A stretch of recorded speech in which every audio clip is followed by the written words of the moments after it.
Di sini siaran luar negeri All India Radio, seksi bahasa Indonesia media sosial. Sudah pendengar, pertama-tama kami sajikan Warta Berita. Warta Berita disampaikan Kishore Das.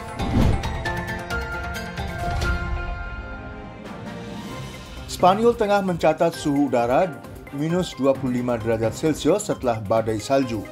Orang-orang di Spanyol tengah berjuang saat cuaca beku yang dalam setelah salju dilebat di akhir pekan dengan suhu turun hingga minus 25 derajat Celcius di Molina de Aragon dan Teruel di pegunungan di timur Madrid. Ini telah menjadi malam terdingin di Spanyol setidaknya selama 20 tahun. Para pejabat telah memperingatkan para lansia untuk tinggal di rumah dan setidaknya 7 orang telah meninggal karena cuaca, termasuk 2 korban terakhir yang dikatakan Tuna Wisma di Barcelona. Salju tebal yang ditinggalkan oleh badai Filomena telah berubah menjadi es, mengganggu transportasi. Ada banyak sekali salju dan es di Spanyol, di mana musim dingin biasanya cukup sejuk. Kelompok Ndrangheta Italia bersiap menghadapi pengadilan mafia terbesar dalam beberapa dekade. Ratusan tersangka anggota kelompok mafia paling kuat di Italia akan diadili dalam pengadilan kejahatan terorganisir terbesar di negara itu dalam beberapa dekade yang dimulai hari ini. 355 tersangka mafia dan pejabat korup didakwa setelah penyelidikan panjang terhadap kelompok Ndrangheta. Lebih dari 900 saksi diharapkan memberikan bukti dan lembar dakwaan termasuk pembunuhan, perdagangan narkoba, pemerasan dan pencucian uang. Ini akan berlangsung di sebuah bangunan yang dimodifikasi khusus di wilayah selatan Calabria yang berada di jantung wilayah Ndrangheta. Polisi India dan Bangladesh akan meningkatkan kerjasama melawan kegiatan teroris. Pasukan polisi India dan Bangladesh akan meningkatkan kerjasama mereka melawan entitas teroris termasuk kelompok teroris global serta buronan lain di mana pun mereka berada dan aktif. Keputusan itu diambil setelah dialog tingkat delegasi antara kepala polisi India dan Bangladesh yang digelar hampir kemarin. Kedua belah pihak membahas kerjasama bilateral yang sedang berlangsung dan memutuskan untuk lebih memperkuat hubungan kepolisian antara kedua negara. Kementerian Dalam Negeri dalam sebuah pernyataan mengatakan bahwa titik simpul yang ditunjuk akan ditetapkan untuk penanganan dan tanggapan yang tepat waktu dan efektif terhadap tantangan keamanan dan kontraterorisme yang ada serta yang muncul. Kementerian mengatakan bahwa kedua belah pihak sepakat untuk meningkatkan kerjasama mereka melawan entitas teroris termasuk kelompok teroris global serta buronan lainnya. Kedua belah pihak juga menegaskan kembali perlunya berbagi intelijen dan umpan balik waktu nyata melalui titik simpul yang ditentukan sambil saling menghargai tindakan berkelanjutan satu sama lain terhadap kelompok pemberontak yang beroperasi di wilayah tersebut. Dalam pertemuan tersebut, ruang lingkup peningkatan koordinasi untuk memerangi kejahatan lintas batas termasuk penyeludupan obat-obatan terlarang, uang kertas India palsu, senjata dan amunisi, serta perdagangan manusia juga dibahas. Dialog diakhiri dengan jaminan kerjasama yang lebih besar di kedua sisi untuk mengatasi semua tantangan keamanan di masa depan. China meningkatkan langkah-langkah untuk menahan kemungkinan wabah virus corona yang menyebar luas. China meningkatkan langkah-langkah untuk menahan kemungkinan wabah virus corona yang meluas di daerah sekitar ibu kota Beijing dengan kota Langfang di Provinsi Hebei dikunci pada hari Selasa. Beijing juga menutup jalan raya dari provinsi tetangga di tengah meningkatnya infeksi. Secara total, sekitar 22 juta orang di 3 kota Shijiazhuang, Jingtai dan Langfang dari Provinsi Hebei yang berdekatan dengan ibu kota Beijing telah ditempatkan di bawah lockdown COVID-19 pada hari Selasa. Kendaraan dan orang-orang di 3 kota itu tidak diizinkan keluar kecuali diperlukan. Demikian kata pihak berwenang Hebei pada jumpa pers pada hari Selasa. Sejak 2 Januari, Provinsi Hebei telah melaporkan totalnya 326 kasus COVID-19 hingga Selasa dan 234 pembawa tanpa gejala. Mayoritas kasus baru telah tercatat di ibu kota provinsi Xizhuang yang masuk ke dalam mode masa perang pada hari Jumaat untuk menahan penyebaran virus. Sejak wabah dimulai, sekitar 103 profesional perawatan kesihatan dari 5 provinsi telah tiba di Xizhuang untuk membantu staf medis setempat yang telah meluncurkan pengujian asam nukleat putaran kedua di seluruh kota pada hari Selasa. Wakil Presiden Mike Pence dari Amerika Serikat menolak tuntutan amandemen ke-25 untuk mencopot Presiden Trump dari jabatannya.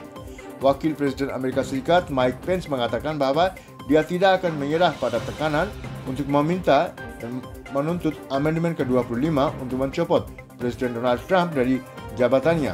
Dalam sebuah surat kepada Nancy Pelosi, Ketua Majelis, Pence mengutuk kerusuhan pekan lalu di Capitol. Dia mengatakan dia tidak menyerah pada tekanan untuk menggunakan kekuasaan di luar kewenangan konstitusionalnya untuk menentukan hasil pemilihan presiden. Dia mengatakan bahawa dia tidak percaya bahawa pemakzulan adalah untuk kepentingan terbaik bangsa atau sesuai dengan konstitusi dan undang-undang dasar Amerika Serikat. Pence juga mengatakan bahawa hanya 8 dari tersisa dalam masa jabatan presiden. Wakil Presiden menegaskan kembali komitmennya untuk bekerja dengan itikad baik dengan pemerintahan yang akan datang untuk memastikan transisi kekuasaan yang tertib. Suratnya datang hanya beberapa jam sebelum Dewan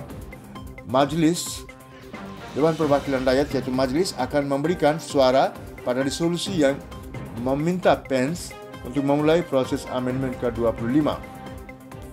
Menteri Pertahanan memimpin bersama Dialog Keamanan Pertahanan India-Vietnam ke-13 bersama mitranya dari Vietnam. Menteri Pertahanan Dr. Ajay Kumar Selasa memimpin bersama Dialog Keamanan Pertahanan India-Vietnam ke-13 bersama dengan Ketua Bersama Vietnam Senior Letjen Nguyen Chi Vinh, Wakil Menteri Pertahanan Vietnam. Selama interaksi maya, keduanya menyatakan kepuasan atas kerjasama pertahanan yang sedang berlangsung antara kedua negara terlepas dari batasan yang diberlakukan oleh COVID-19. Selama interaksi, Menteri Pertahanan dan Wakil Menteri Pertahanan bertukar pandangan tentang rencana aksi yang dipancarkan dari KTT virtual baru-baru ini antara Perdana Menteri Narendra Modi dan Perdana Menteri Vietnam Nguyen Xuan Phuc pada Desember tahun 2020.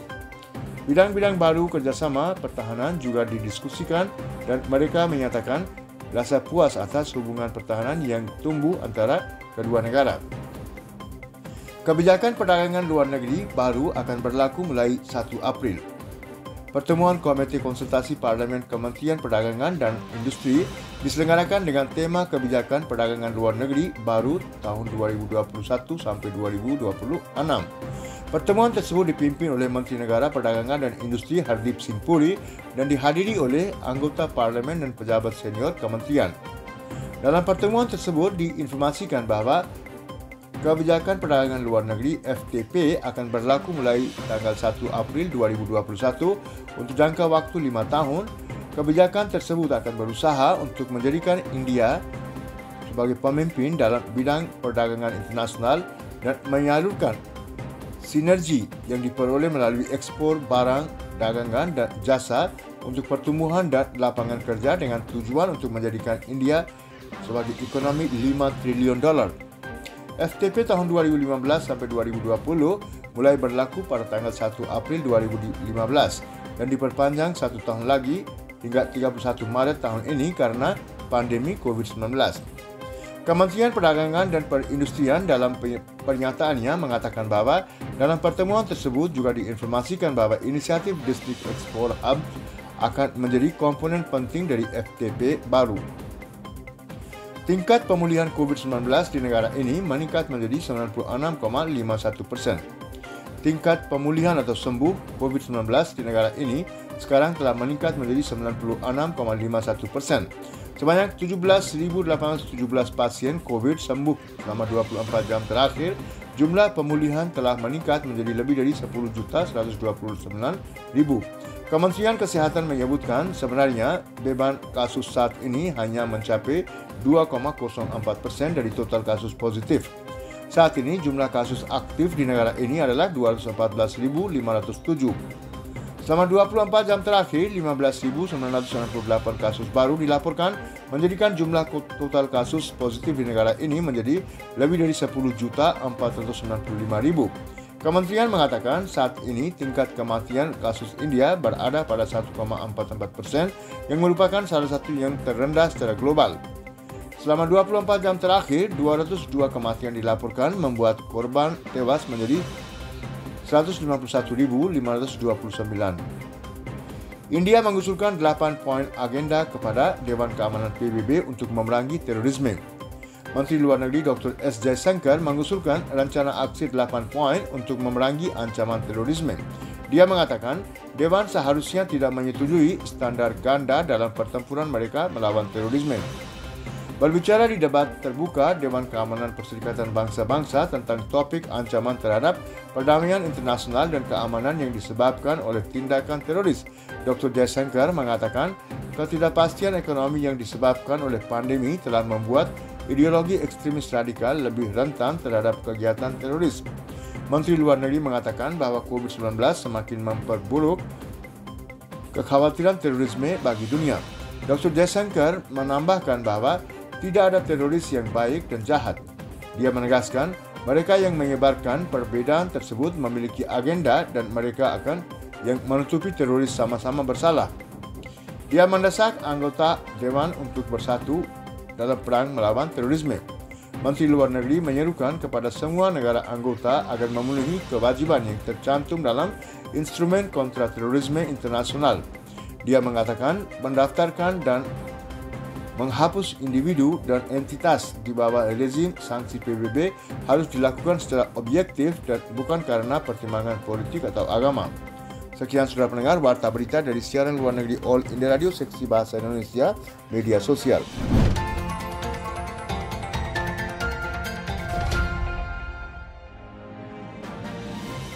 Selanjutnya kami sajikan komentar yang berjudul Angkatan Laut India hanya satu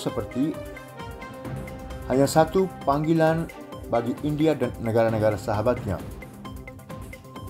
Akhir tahun 2004 dan awal tahun 2005 akan selamanya terukir dalam ingatan banyak orang di seluruh dunia dan khususnya Asia. Sehari setelah Natal tahun 2004, gempa bumi berkekuatan 9,1 pada skala Richter melanda lepas pantai Indonesia dekat Banda Aceh pada pukul 7.59 pagi. Dalam waktu kurang dari 20 menit, lebih dari 100.000 orang tewas di Indonesia. 1,5 jam kemudian, sebagian Thailand dibanjiri dengan banyak korban. Gelombang menghantam ke Pulauan Andaman dan Nicobar dan sub-benua anak benua India di lepas pantai Andhra Pradesh dan Tamil Nadu yang terlanda dengan efek yang menghancurkan. Beberapa bahagian Sri Lanka tersapu.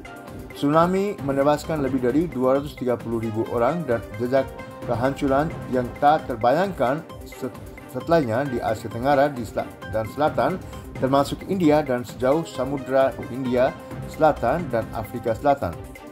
Angkatan Bersenjata India segera dimobilisasi. Angkatan Laut India meluncurkan salah satu operasi bantuan kemanusiaan dan bantuan bencana terbesar dalam sejarahnya. Operasi Madad di daratan, Operasi Gelombang Laut di Kepulauan Andaman dan Nicobar, Operasi Castor di Maldives, Operasi Pelangi di Sri Lanka, dan Operasi Gambhir di Indonesia. Angkatan Laut mengerahkan 19 kapal dan banyak pesawat helikopter dan pesawat sayap tetap untuk operasi bantuan. Angkatan Laut melakukan tugas berat dalam operasi bantuan pasca tsunami. Sangat penting untuk memahami apa yang tercakup dalam lingkungan dan lingkup bantuan kemanusiaan dan operasi bantuan bencana. Perserikatan Bangsa-Bangsa menyoroti operasi bantuan kemanusiaan sebagai operasi akibat bencana alam atau akibat ulah manusia di daerah-daerah di luar kapasitas bantuan pemerintahan nasional saja. Dilihat dalam konteks ini, operasi bantuan kemanusiaan dan penanggulangan bencana dan Angkatan Laut India tidak asing satu sama lain. Namun, bantuan Angkatan Laut pasca tsunami tahun 2004 membawa pengakuan global dalam hal kemampuan HADR dari Angkatan Laut India. Angkatan Laut India di India selama bertahun-tahun telah menjadi salah satu kontributor utama untuk memberikan pertolongan dan penyelamatan terutama selama banjir dan insiden dan kecelakaan terkait air. Dari operasi penyelamatan selama kecelakaan Anjungan Minyak perusahaan ONGC yang menghancurkan pada bulan Juli tahun 2005 hingga kesiapan baru-baru ini untuk menghadapi dampak angin topan Maha di pantai barat India, Angkatan Laut India telah hadir di mana-mana bagi India dan warganya. Salah satu operasi bantuan yang paling terkenal adalah Operasi Madad yang diluncurkan pada tahun 2018 ketika negara bahagian Kerala meminta bantuan Angkatan Laut India untuk melakukan operasi pencarian dan penyelamatan di daerah banjir dataran rendah di distrik Ernakulam dan Idukki karena pembukaan jendela bendungan Cherutoni dan distrik Wayanad menyusul hujan lebat. Angkatan Laut India sangat aktif dalam menanggapi panggilan dari warga negara India dan warga yang merupakan sahabat India di seluruh wilayah Samudra Hindia dan sekitarnya. Pada tahun 2006, Angkatan Laut India melakukan operasi untuk mengevakuasi warga India seperti juga Sri Lanka, Nepal dan beberapa dari Lebanon dari Beirut setelah permusuhan karena konflik Israel-Hezbollah di Lebanon. Tepat bernama Operasi Sukun, gugus tugas Angkatan Laut mengevakuasi 2.280 orang dari zona perang. Angkatan Laut juga telah melakukan operasi bantuan banjir di Sri Lanka, Bangladesh, Myanmar dan Mozambik, membawa bahan bantuan di lingkungan terdekat dan sekitarnya dan juga mengevakuasi warga India dan orang-orang warga asing selama operasi Rahat pada tahun 2015. Operasi ini adalah non-evakuasi kombatan dilakukan dari zona konflik di mana 3.074 orang termasuk 1.291 orang warga asing dievakuasi dari Yaman yang dilanda perang oleh kapal perang Angkatan Laut India. Pandemi COVID-19 juga membuat Angkatan Laut India meluncurkan operasi Samudra Setu untuk memberikan bantuan kepada negara-negara di lingkungan sekitar dan membuat warga India terdampar di negara-negara tersebut kembali ke India. Pendekatan ini telah dibantu oleh filosofi Angkatan Laut India tentang pengerahan berbasis misi. Angkatan Laut India telah berkali-kali menunjukkan kemampuannya untuk menjadi yang pertama sebagai mitra yang dapat diandalkan untuk setiap operasi dan misi yang mungkin dilakukan, terutama dalam beberapa dekade terakhir. Kemampuan dan pendekatan ini telah menjadikan Angkatan Laut India sebagai mitra keamanan pilihan bagi sebagian besar negara di wilayah dan kawasan Samudra Hindia dan sekitarnya. Layanan ini kini telah muncul sebagai pemain tim yang profesional, demikian dan tegas, tak kenal lelah, dapat diandalkan dan tahan lama tidak hanya untuk warganya tetapi juga untuk orang-orang warga dari negara-negara tetangganya dengan etos dasar menjadi panggilan telepon untuk India dan teman-temannya. Sekian.